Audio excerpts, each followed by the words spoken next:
दिवसाची सुरुवात आहे शुभबरोबर.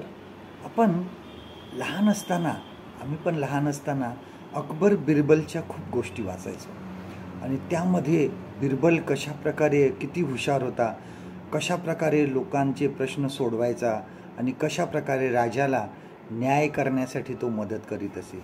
किती कठीण गोष्ट असली किंवा एखाद्या परिस्थिती असली तो किती हुशारीने सर्व काही हाताळायचा आणि आपल्याला ते गोष्टी वाचून खूप किती बरं वाटायचं आणि असं वाटायचं की अरे किती हुशार आहे बिरबल. आपण पवित्र शास्त्रामध्ये शलमोन राजाविषयी वाचतो.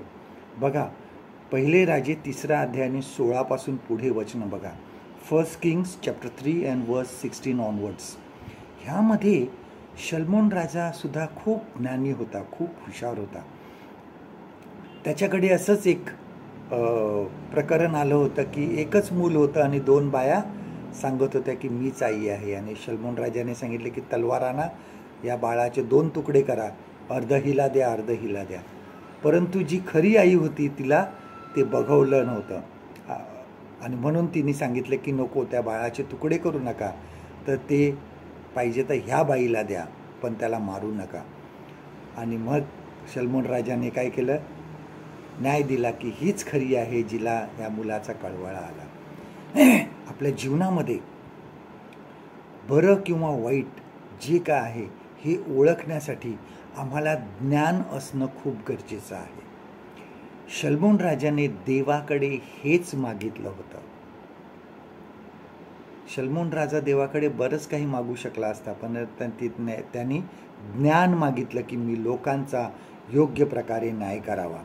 आपल्या जीवनामध्ये ह्या गोष्टीची आज खूप गरज आहे. देव आमचा फक्त चांगला न्यायाधीशच नाही आहे, तर तो चांगला मार्गदर्शक आहे. तो आम्हाला ज्ञान पुरवतो. तो आम्हाला ह्या जगामध्ये कसं वागावं, कसं चालावं ह्याविषयी तो आम्हाला मदत करतो. आज जर आम्हाला ज्ञान हवं आहे तर देवाकडे मागा.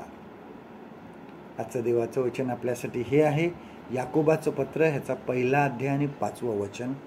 जेम्स चॅप्टर 1 अँड वर्स 5. जर तुम्हापैकी कोणी ज्ञानाने उन्हा असेल तर त्याने ते देवाजवळ मागावे, म्हणजे ते त्याला मिळेल, कारण तो कोणास दोष न लावता सर्वांस उदारपणे देणग्या देतो. परमेश्वर करो आजचा दिवस तुमचा आशीर्वादित करो.